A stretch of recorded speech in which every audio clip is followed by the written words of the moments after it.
Bonjour les graphes, ravi de vous retrouver pour cette nouvelle vidéo. Aujourd'hui, on va faire le bilan. Je suis un petit peu en retard, je m'en excuse, mais je pensais, voilà, j'ai plusieurs articles en préparation, etc. C'est toujours un petit peu... j'essaye de faire un petit peu tout en même temps, c'est un petit peu compliqué, et en même temps privilégier bien entendu mon propre portefeuille. Donc l'idée, c'est qu'on va faire le bilan sur les perfs du mois de mai. L'idée, c'est toujours la même chose. C'est pas de vous dire, c'est pas de me vanter, c'est pas de vous dire. En plus, il n'y a pas de quoi se vanter ce mois-ci.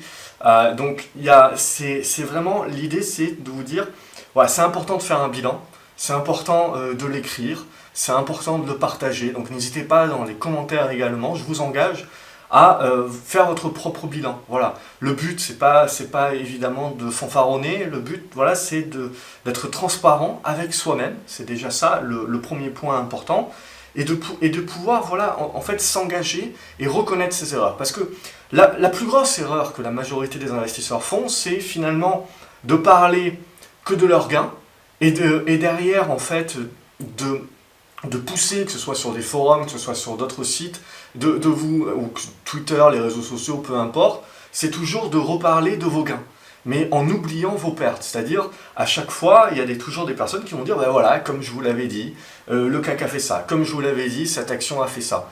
Mais elles ne vont pas en faire autant pour les titres où ça ne fonctionne pas. Ou alors, si on veut vraiment être transparent et si on veut vraiment voilà, se donner une vraie image de la réalité de ses performances, c'est également, il faut pousser en se disant, ben voilà, comme je vous l'avais dit, eh ben, ça s'est pas passé comme ça, et sur cette action où je pensais que ça allait faire ça, eh ben, ça l'a pas du tout fait.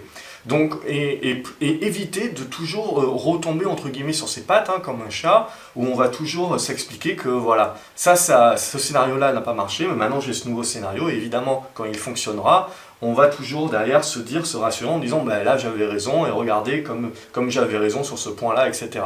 Donc malheureusement, on se biaise son esprit du coup à penser que quelque part ben, on a tout le temps raison. Et qu'est-ce que ça pousse ça? Ben, ça pousse énormément de frustration parce qu'à côté de ça, ben, on ne gagne pas en bourse, on ne gagne pas d'argent en bourse. Donc en fait, on crée soi-même un déséquilibre entre finalement la perception que l'on a de notre compétence et de sa performance et la réalité. Et ce que cela pousse, c'est encore plus pervers, c'est qu'on a tendance à penser qu'on est bon.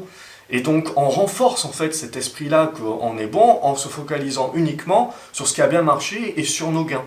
Et en oubliant du coup les pertes. Et on le fait également avec nos proches, hein, pas besoin des réseaux sociaux pour ça. On le fait également avec nos proches, où on va expliquer évidemment à nos proches que là on a fait un super bon coup. Par contre on oubliera hein, les 4 ou 5 canards boiteux évidemment, où là on ne va pas en parler. Et donc le biais quelque part, c'est que si on est toujours en train de se dire et toujours en train de se focaliser sur nos gains et sur ce qui marche, eh ben on a l'impression qu'on n'a pas besoin de progresser. On a l'impression qu'on n'a pas besoin d'apprendre. On a l'impression qu'on n'a pas besoin d'améliorer les choses. Donc si on n'a pas besoin d'améliorer les choses, si on a cette impression qu'on n'a pas besoin d'améliorer les choses, ben on ne les améliore pas. C'est-à-dire qu'on ne va pas prendre le temps d'analyser ce qui n'a pas bien marché, on ne va pas prendre le temps d'analyser voilà, et d'optimiser et de se dire bon ben, il faut que je fasse plus de ce qui marche et moins de ce qui ne marche pas. Et pour cela, voilà, qu'est-ce que je peux analyser ce mois-ci qui n'a pas marché, qui est quelque chose en règle générale qui est toujours récurrent. Moi-même, mes problématiques, c'est toujours autour de la même chose. Donc, et d'essayer d'optimiser. Évidemment, on n'est pas des robots, donc on ne peut pas atteindre l'optimisation suprême, l'optimum à 100%, mais on peut tenter d'y tendre. Et ça, pour moi, ça passe par le besoin de faire un bilan. Alors, inutile de faire un bilan à la journée ou à la semaine. Hein. Si on est moyen, long terme, hein, on fera des bilans au mois, des bilans au trimestre, voire des bilans à l'année. Mais c'est important de temps en temps voilà, de se noter les choses. Surtout, ce qui est important, c'est pas de se dire les choses, c'est les noter. Alors que vous soyez quelqu'un qui soit à papier, ou quelqu'un qui soit Excel, peu importe, mais ce qui est important c'est les noter, parce que noter les choses, eh bien, ça laisse une trace, et ça c'est quelque chose que vous allez pouvoir relire, et derrière, c'est la réalité, et donc ça vous oblige également à accepter cette réalité et à faire quelque chose. Hein. On a tendance à dire, je me souviens plus qui disait ça, mais on dit toujours de toute manière que ce qui ne se mesure pas, ce que vous ne mesurez pas, vous n'arriverez jamais à améliorer. Donc tout ce qui s'améliore est quelque chose que vous devez mesurer. Donc si vous n'avez pas un journal de trading, si vous n'avez pas un retour d'expérience, si vous n'effectuez pas ce retour d'expérience, si vous n'effectuez pas ces bilans, que vous n'écrivez pas les choses concrètement, pourquoi vous avez pris la position. Parce que la problématique d'attendre, c'est qu'après vous ne savez plus vraiment pourquoi vous avez pris la position. et vous allez vous mentir à vous-même, parce que si vous avez pris la décision sur un coup finalement impulsif, eh ben, si vous attendez trop pour vous noter sur le calepin que là, ben, vous avez pris une position impulsive, ben, quelques jours après ou la semaine d'après, ben, croyez-moi, vous allez regarder le graphique et vous allez vous forcer à trouver une raison pour laquelle vous êtes rentré sur ce titre-là, une raison technique. Mais ce n'est pas la vraie raison. Donc vous êtes en train de mesurer la mauvaise chose, parce que justement, vous devez prendre vos notes tout de suite. Quand vous prenez la position, c'est là tout de suite pourquoi je prends la position. Et en plus, le fait de vous poser la question pourquoi je prends la position en direct et de le noter, eh ben, ça va vous pousser également à réfléchir. Et c'est-à-dire que si jamais vous êtes plutôt émotionnel, impulsif sur cette prise de décision, eh ben, le fait de vous poser la question pourquoi je prends la position et de répondre eh ben, en fait c'est juste de l'impulsivité, peut-être que ça va vous restreindre. Et peut-être justement que vous allez éviter d'appuyer sur le bouton et de vous dire bon ben non, en fait là je fais une connerie, il vaut mieux que j'attende un vrai signal technique, là je suis en train de rentrer sur une pure anticipation. Donc ça aussi c'est un premier point. Donc on rentre dans ce bilan, donc je vous parle de mon portefeuille court terme actuellement, donc plus tourné spéculatif. Je publierai d'ailleurs une vidéo sur ces éléments-là de bruit de marché, de toujours essayer en tant qu'investisseur de non pas voir le côté optimiste ou le côté pessimiste de la chose, mais de voir voilà, le verre dans son ensemble, pas le verre à moitié vide, pas le verre à moitié plein. Donc je vais essayer de pousser également sur une vidéo comme ça, parce qu'il faut bien vous dire, regardez la multitude d'experts, regardez la multitude d'économistes et d'analystes, je veux dire... Personne n'a raison. Et puis, quand il y en a un qui va finir par avoir raison, vous pouvez être sûr que le coup d'après, il aura tort derrière pendant des années. Donc ce qu'il faut bien se dire, c'est qu'on peut avoir des convictions actuellement, mais on ne peut absolument pas avoir de certitude. Et vous devez vous combattre ces certitudes-là, parce que ces certitudes-là vous poussent à avoir des énormes biais, et c'est ça réellement qui va vous coûter énormément de performance. Donc c'est sur ça qu'il faut travailler, et le but de mes vidéos, c'est pas de vous expliquer justement ce qu'il faudrait faire et ce qu'il ne faut pas faire et ce qu'il va être et quelque part de moi-même me porter justement en disant j'ai raison et c'est ça qu'il faut penser. Non, le but c'est toujours de remettre l'église au centre du village et toujours voilà, d'essayer à chaque fois qu'on vous annonce quelque chose comme étant A, de se dire ok, je peux prendre ces mêmes données et est-ce que je ne peux pas justement extrapoler de ces mêmes données et me dire que c'est peut-être B. Donc c'est ça aussi en tant qu'investisseur qu'il faut toujours faire, ce travail qu'il faut toujours faire, c'est d'éviter d'être biaisé à la hausse ou à la baisse, et donc de toujours rester dans une certaine neutralité émotionnelle, objective en fait tout simplement. Donc c'est ça aussi dans ces vidéos-là que j'essaye de ramener un petit peu pour pouvoir éviter le bruit de marché, parce que sinon le bruit de marché évidemment vous rend complètement impulsif et fait exploser le plan.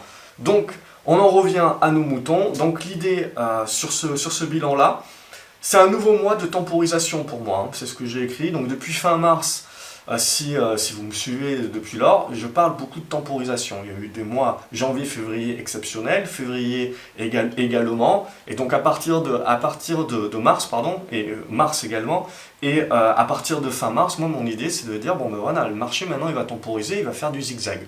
Donc le but, c'est de protéger la performance qui a acquise sur le début de l'année, qui pour moi est déjà ma performance annuelle, c'est mon objectif, donc je ne cherche pas à faire beaucoup plus. Je vais chercher à superformer le marché, mais là, je ne le fais pas au détriment de mon risque. C'est-à-dire que quand je vois un certain alignement des planètes, je peux décider en effet de prendre du risque supplémentaire pour aller chercher une surperformance supplémentaire. C'est ce que j'ai essayé de faire sur quelques petites valeurs, et clairement sur le mois de mai, c'est ce qui m'a coûté. La performance, elle ressort à moins 1,2% sur mon portefeuille court terme spéculatif. Ça a été bien amorti par la gestion des liquidités, par la gestion des positions, et par également un petit peu de BX4 qui a bien amorti le choc. Mais voilà, il y a encore des erreurs. Et les grosses erreurs de ce mois-ci, clairement, c'est sur des petites valeurs américaines, sur lesquelles je me suis entêté, et sur des petites valeurs françaises. Mais bon, j'avais décidé de jouer le coup spéculatif, donc voilà. Après, l'erreur, évidemment, c'est plutôt des pondérations de positions un petit peu trop importantes. Et du fait de ces pondérations de position un petit peu trop importantes, le fait que sur la seconde moitié de mai, clairement, je suis resté passif. Un petit peu trop passif, clairement, et je n'ai pas coupé mes positions, je n'ai pas allégé mes positions comme j'aurais dû le faire, pour justement réduire cette pression émotionnelle et être du coup dans la capacité derrière de pouvoir liquider les positions bien plus facilement. La problématique aussi, donc c'est pour ça aussi que je suis revenu sur des plus grosses capes, c'est une problématique de liquidité. C'est-à-dire que dès que le marché, l'appétit pour le risque commence à redisparaître, et bien sur les petites valeurs, vous allez avoir un assèchement du carnet d'ordre et donc très rapidement, vous pouvez vous retrouver, même si votre position ne paraît pas énorme, si le carnet d'ordre s'assèche, vous pouvez vous retrouver très rapidement dans une position inconfortable à ne pas pouvoir vendre. C'est-à-dire qu'en fait, il faudrait vendre, mais il faudrait pour ça en fait déserter tout le carnet d'ordre acheteur et du coup vous vendez très bas. Donc en règle générale, qu'est-ce qu'on fait? On se dit on va attendre et on va attendre que le carnet d'ordre se remplisse. Sauf que le carnet d'ordre ne se remplit pas évidemment, il continue à se vider et au bout d'un moment, il faut bien couper la position et on la coupe bien évidemment bien plus bas que ce qu'on aurait dû le faire. Donc j'ai essayé d'aller chercher un petit peu de performance sur des petites valeurs spécu. Ça a bien marché sur la première moitié de mai. Ça a beaucoup moins bien marché sur la seconde moitié de mai. Donc l'un dans l'autre, ça se compense. Par contre, j'ai fait clairement des erreurs de jugement et de conviction limite certitude sur des petites valeurs américaines. D'ailleurs, sur ToughBuilt, le marché avait décidé de me sauver. Donc ça, c'est quelque chose qui peut arriver également, c'est-à-dire que j'étais dans une très mauvaise position. En plus, je décide d'accumuler alors que la tendance continue d'être baissière, selon une conviction qui est limite devenue une certitude. J'ai fini par avoir raison. Mais j'ai fini par avoir raison, pas par timing, pas par compétence, parce qu'il y a une news qui est sortie, donc en fait, c'est coup de bol. Donc ça aussi, c'est important de pouvoir se dire dans la face, de se dire là j'ai eu un coup de bol monstrueux et de sortir. C'est ce que j'ai fait. Je suis sorti de la position et j'ai réussi à très bien me sortir d'une position qui était très mal partie. Derrière, sur le pullback, je décide de re-rentrer. Il n'y a pas de mal à ça. Je décide de jouer le pullback. Le pullback ne tient pas. J'aurais dû sortir. Le plan, c'était de sortir. Or, j'ai recommencé à accumuler. Donc, je suis retombé, c'est-à-dire que le marché m'a donné une seconde chance. J'ai pris cette seconde chance. Dans la majorité des cas, on a beaucoup d'investisseurs qui décident de dire ça y est, le marché me donne raison, donc maintenant je lâche rien. Et donc, ils ne profitent pas de cette seconde chance et de ce coup de bol, entre guillemets, pour essayer de se refaire un petit peu ou de réduire les pertes, voire de sortir en gain d'un très mauvais trade. Parce que, je le rappelle, vous avez beau sortir en gain d'un trade, ça ne fait pas de lui un bon trade. Ce trade-là, je suis sorti en gain, mais c'est toujours un mauvais trade. Donc après, voilà, je suis rentré sur le pullback, j'ai recommencé à accumuler, je suis retombé dans certaines certitudes, je me suis remis à avoir une position qui était trop importante sur une petite valeur. Bon, tant bien que mal, je m'en suis sorti, c'est-à-dire j'ai décidé quand même de couper, ça m'a coûté pas mal d'argent, ça m'a coûté de la perf, mais bon, ça aurait pu être bien pire, évidemment, puisque le titre a continué de dégringoler derrière. Donc, l'idée, c'est toujours la même, voilà, c'est... Il n'y a pas de mal à spéculer, surtout sur un portefeuille court terme spéculatif, c'est son but quand même, à aller tenter de chercher de la surperformance, mais toujours les tailles de position, parce que derrière, on se met dans des situations très inconfortables. Donc l'idée, voilà, c'est que vous le voyez, tant bien que mal, c'est pas un mauvais mois, c'est-à-dire que j'arrive quand même, grâce justement à cette gestion de position, à finalement avoir une performance négative, mais à surperformer les marchés. C'est-à-dire qu'on est quand même sur le mois de mai sur une baisse de 6 ou 7% sur le CAC 40. Après, il faut prendre quelque chose d'un petit peu plus large puisque j'ai pas mal de petites capes. Mais voilà l'idée. Donc à moins 1,2%, voilà, c'est toujours l'idée, c'est-à-dire c'est pas une bonne perf, mais en même temps, c'est quand même une surperformance par rapport au marché, et surtout dans mon objectif de jouer la temporisation et de conserver en fait ma marge de sécurité, quelque part, on va dire que ça s'est bien goupillé. Mais d'un autre côté, c'est également un mois pour pas grand chose finalement. Alors j'ai quand même levé le pied, j'ai beaucoup moins tradé, j'ai fait beaucoup moins de court terme, j'ai détenu un peu plus les valeurs. Alors voilà, ça a bien marché sur le début du mois, moins bien marché sur la fin du mois, mais c'est le jeu, et c'est ça justement, c'était prévu pour. Aussi, la performance est handicapée parce que j'ai liquidé pas mal de positions, voilà, qui partaient mal, sur lesquelles j'avais des tailles de position assez importantes, et du coup, avec cette crainte de l'assèchement des carnets d'ordre. Donc du coup, c'est pour ça que j'ai viré pas mal sur la fin mai, notamment j'ai viré pas mal de petites valeurs, j'ai encaissé mes pertes, et j'ai joué le rebond qui a eu lieu sur le mois de juin. J'ai joué l'anticipation du rebond sur des plus grosses capes. Alors après, je les ai vendus trop tôt, mais voilà, mais j'ai suivi mon plan. Et donc le but, c'était de jouer ces rebonds-là. Après, ça m'a permis d'encaisser, alors je fais un petit peu le laïus, ça m'a permis d'encaisser hier, il y a eu Genfit. Donc au moins, de jouer ce rebond-là, ça me permet d'encaisser un petit peu Genfit pour voir un petit peu le reste. Parce que voilà, vous devez toujours prendre en compte aussi que le marché subira de bruit de marché. Et du coup, vous pouvez avoir des titres qui montent ou qui baissent. Alors que le marché, il ne fait que suivre, hein, tel un mouton. Donc là, il y a eu des grosses ventes, le marché a suivi comme des grosses ventes, et tout le monde fait l'amalgame derrière. Et puis, donc c'est là justement où vous pouvez vous faire noyer par le bruit de marché, et le bruit de marché peut venir complètement polluer votre plan technique en premier lieu, et puis votre plan fondamental, parce que potentiellement vous êtes sur des titres pour un petit peu plus le long terme, et donc là il y a un aspect fondamental derrière. Donc faire attention, ne pas se faire polluer par le bruit de marché.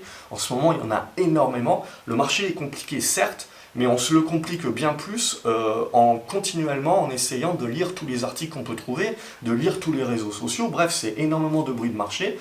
Vous aurez des supports et des résistances, mais prenez toujours en considération l'horizon de placement. C'est-à-dire qu'il y aura toujours des personnes pour vous expliquer quelle est la prochaine résistance ou quel est le prochain support. Mais ce qui est vraiment important, c'est quel est votre horizon de placement, quel est votre plan. Parce qu'en effet, vous pouvez très bien être baissier sur une valeur à court terme, parce que tout est baissier, mais vous pouvez rester haussier à long terme. Donc, si jamais vous êtes long terme et que vous ne lisez que des avis qui, eux, sont court terme, eh ben, vous avez une forte chance d'être complètement biaisé et de vous mettre à vendre votre position long terme alors qu'il n'y a réellement aucun signal et que vous respectez toujours votre plan. Donc, c'est ça aussi, là, le bruit de marché, c'est essentiellement du bruit de marché court terme. Donc, bien évidemment que ça impacte.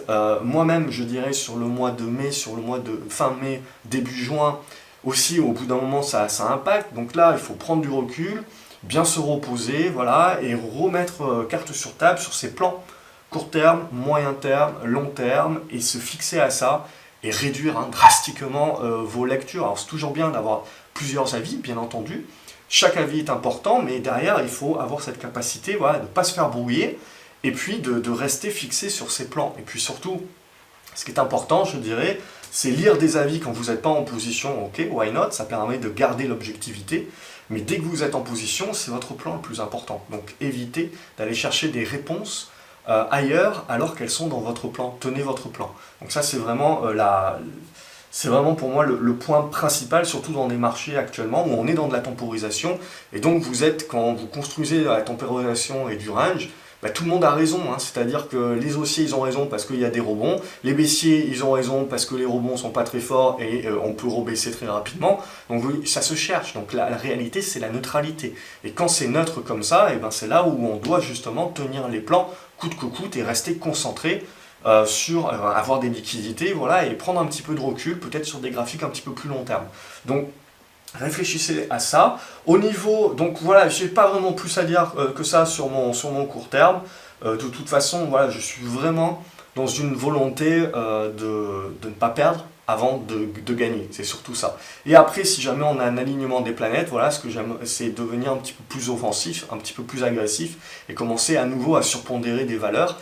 Mais vraiment quand on aura un alignement des planètes, et là actuellement, bon, c'est la temporisation, donc je joue des rebonds, je retrouve des liquidités, et derrière, je joue pas forcément des ventes à découvert, parce que moi, mon but, là, en ce moment, c'est pas d'être l'homme de tous les coups, c'est juste, dès que le marché baisse, et que donc c'est des ventes à découvert plutôt qu'on va privilégier, c'est de tenir mes plans à l'achat, avoir une couverture, avoir des liquidités, et puis rester observateur, prendre le temps de prendre le recul nécessaire et de se reposer, voilà, et de ne pas être l'homme de tous les coups, sinon c'est usant, hein, on s'épuise aussi très rapidement, et derrière, voilà, on pollue également son horizon de placement, si on a un horizon de placement évidemment, qui n'est pas sur du day trading et qui n'est pas sur du très court terme, c'est-à-dire quelques jours à la limite. Donc au niveau du portefeuille long terme, je vous mettrai des petites vignettes sur portefeuille court terme, les perfs également sur ce portefeuille court terme. Alors il faut prendre en considération que c'est des performances qui sont cumulées. Donc il y a certaines valeurs que j'ai tradées plusieurs fois dans le mois, donc c'est des performances qui sont cumulées. Donc clairement là, ce qui ressort, c'est j'ai fait quelques bons trades, clairement, pas beaucoup ce mois-ci. J'ai fait quelques bons trades qui étaient correctement pondérés, notamment Eritech, qui permet un petit peu de souffler, position que j'ai reprise d'ailleurs depuis. Et clairement, ce que l'on voit, voilà, c'est les Top Chips, Visiomed, TOFBuild. Voilà, ça c'est clairement les... Alors TOFBuild m'en sort bien évidemment parce qu'il y a petit miracle qui se passe pour moi, mais sinon c'était une perte de l'équivalent de Top Chips. Donc clairement, ça c'est pas bon. Donc ce mois-ci il y a 3 valeurs où c'est pas terrible. Après, le reste, voilà, c'est des positions qui étaient un petit peu plus importantes également, sur des titres où les carnets d'ordre se sont asséchés, mais j'ai tenu mes plans et j'ai vendu au moment où il fallait vendre, selon mon plan. Donc là, il n'y a pas vraiment de regret, c'est des pertes, ça fait partie du jeu. Au niveau du long terme, clairement, bon, c'est un portefeuille où je rentre beaucoup plus dans le détail, plutôt dans l'académie des graphes, parce que j'ai l'espace et j'ai le temps pour expliquer chaque position, parce que là aussi, quand on est sur le long terme, voilà, il y a une question de profil aussi, donc c'est important aussi de le prendre en considération. Et là, au niveau du long terme, pour moi, clairement, j'avais beaucoup surpondéré les minières, donc sur le mois de mai, ça a été très volatile sur les minières, là ça rebondit bien, donc j'en ai profité voilà, pour optimiser mes PRU, donc je suis vraiment là, on est dans une temporisation. Donc pour mon long terme, je suis dans une temporisation également, dans le sens où j'attends le signal, donc je suis assez attentif, j'ai un portefeuille qui est quand même bien exposé, hein, je n'ai que 10% de liquidité, mais par contre voilà, j'ai des actions, j'ai eu défensif, hein, Sanofi ça a très bien fonctionné, et derrière il y a eu des dividendes, donc il y a eu énormément de dividendes ce mois-ci, donc les performances également sont forcément tronquées sur l'action, parce que il y a le dividende qui est venu par derrière, donc j'ai toujours du Total Gabon, et puis les bancaires également, Société Générale, Crédit Agricole, mes performances sont négatives là-dessus, mais le dividende fait qu'elles sont positives. Pour Société Générale, on est à la limite. Et pour le moment, je conserve. Et puis après, j'avais beaucoup à Sèche Environnement, ça a très bien fonctionné. Coface également. Cœur Mining, j'ai pu faire un aller-retour. Et donc, du coup, là, j'attends la consolidation pour éventuellement renforcer à nouveau cette position. Donc, très orienté minière. Donc, ça m'a un petit peu coûté, évidemment, puisque j'étais dans une stratégie d'accumulation. Sur le long terme, c'est essentiellement ce que j'utilise. Donc ça m'a coûté évidemment dans la baisse, mais là dans le rebond, paf, derrière on est revenu à des bons prix de revient. Derrière j'en profite à chaque fois en fait pour réduire mon exposition, et puis derrière pour continuer dans la consolidation, dans la construction, là pour rentrer sur des convictions plus moindre risque, et donc pour renforcer mes positions plus moindre risque. L'erreur, il y en a une, hein, c'est Europcar, où là également c'est une stratégie d'accumulation par anticipation, mais celle-ci clairement elle est mauvaise. Donc je me retrouve avec une position là qui est un petit peu trop lourde, donc j'attends éventuellement un rebond s'il advient, sinon de toute façon je vais réduire la position, et pareil j'essaye de jongler pour optimiser mon prix de revient, et à terme c'est une position où je ne veux pas avoir plus de 4 ou 5% là-dessus. Aujourd'hui j'en ai 7.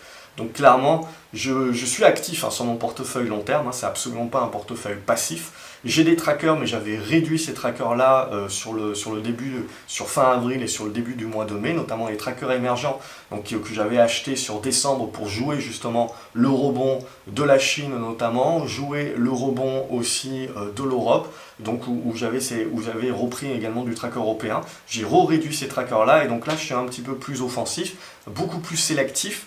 Ça fait partie également de ce que je pense et de ce que je vous partagerai demain en vidéo et en article sur, je pense, le besoin certainement pour les mois, en tout cas, voire les années à venir, d'être beaucoup plus sélectif et certainement plus actif sur son portefeuille de long terme. Donc c'est ce que je suis en train de mettre en place. Pour le moment, ça fonctionne plutôt bien et on est en attente clairement. Avant de surpondérer, là je suis un petit peu bien diversifié, et avant de surpondérer et donc de favoriser une hypothèse de travail plus qu'une autre, on est dans une temporisation sur les marchés et clairement on se cherche. Donc après voilà, j'ai les minières. Je préfère toujours aller directement sur des minières plutôt que sur des trackers or, etc. Puisque vous avez toujours la parité euro-dollar, hein, bien évidemment. Et puis derrière, vous avez également, moi ce qui m'intéresse, hein, l'or monte essentiellement parce que les monnaies se dévaluent. Et moi ce qui m'intéresse, ça va être les bilans des minières notamment. Et donc là, on peut avoir une sélectivité accrue.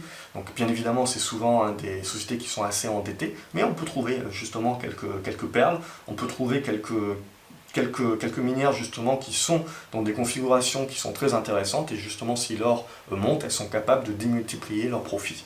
Donc, et ensuite, c'est un secteur où il y a de la consolidation, donc il y a de la spécu également sur des rachats, des fusions, on l'a vu déjà sur les mois précédents. Donc c'est un secteur que je continue de privilégier. J'avais du Gazprom aussi, donc là ça a été clairement la meilleure position. Malheureusement je n'avais pas une grosse position et c'est parti très très rapidement. Donc je conserve, et puis éventuellement selon la construction on verra comment on peut accumuler. Voilà. Sinon je n'ai pas grand chose de plus à rajouter. Je suis toujours assez orienté pétrole, hein, entre Total Gabon. C'est quand même des positions qui sont importantes aujourd'hui et qui représentent à peu près 8% du portefeuille. Et voilà, donc j'ai profité des dividendes et maintenant on attend de voir les constructions pour la suite des opérations. Mais clairement, je regarde plus du côté des minières, aussi Aperam qui me plaît beaucoup, il n'y a pas de dette. Donc c'est celle que je vais favoriser. Et ArcelorMittal, c'était plus celle qu'on aurait pu favoriser dans du rebond spéculatif. Voilà, et Aperam, plus sur du long terme. Par contre, pour celles et ceux qui ont suivi, ce que j'aime bien faire aussi, c'est différencier mes positions. J'ai des positions que je vais conserver pour Aperam, prenons l'exemple, que je vais conserver à long terme. Je le fais aussi pour Société Générale. Et puis je vais prendre une autre position qui, elle, est plus pour jouer le rebond. Donc la stratégie, c'est en fait, c'est les gains que je fais sur le rebond technique, etc., me servent en fait à pouvoir tenir le plan beaucoup plus facilement sur la position de long terme et surtout dans un monde qui devient de plus en plus volatile, sur un marché plus volatile qui temporise et qui donc se cherche, ça permet également de pouvoir tenir le plan beaucoup plus facilement. Donc voilà un petit peu pour ce bilan. N'hésitez pas vraiment dans les commentaires à faire votre propre bilan, que vous soyez en gain, que vous soyez en perte, c'est pas grave. Mais surtout, qu'est-ce qui a bien marché, qu'est-ce qui n'a pas bien marché, pourquoi, et du coup, qu'est-ce que vous pouvez chercher à optimiser pour le mois prochain, justement, et sur quoi vous devez vous concentrer. C'est ça qui est important, et ce qui est encore plus important, c'est de l'écrire, justement, parce que ça permet à votre subconscient de le capter, et quelque part, ça va vous permettre un petit peu de vous engager, et donc un petit peu plus à le suivre plutôt que juste des paroles en l'air ou des choses qu'on peut penser dans son propre esprit qui, dès le lendemain, ont tendance à se volatiliser. Voilà, je vous souhaite une excellente journée, j'espère que vous avez apprécié cette vidéo et n'hésitez pas dans les commentaires à partager un petit peu votre bilan. Je pense que ça pourra aider l'ensemble de la communauté et ça peut justement permettre un petit peu de trouver cette exhaustivité et de vous permettre de passer un été qui, je l'espère, sera agréable, mais pas chaud sur les marchés, parce que comme toujours, l'été, il y a un petit peu moins de volume, il y a un petit peu plus de volatilité, en plus on est dans une temporisation, en plus on a tout ce qui va se passer au niveau guerre commerciale, Brexit, bref, et puis derrière les sociétés, les résultats des sociétés, et donc tout ça mis bout à bout évidemment, on a beaucoup d'arbitrages qui peuvent s'opérer. Donc c'est ça également qu'il faudra avoir la capacité de pouvoir encaisser et donc de pouvoir rester réactif. Et donc du coup, faire une prise de recul sur votre portefeuille maintenant, c'est vous permettre d'être réactif demain quand potentiellement votre portefeuille en aura le plus besoin. Donc pensez protection du capital avant de penser gain. Voilà pour le mot de la fin. Excellente journée à vous les graphes. Je vous retrouve dans les commentaires pour votre bilan. Salut!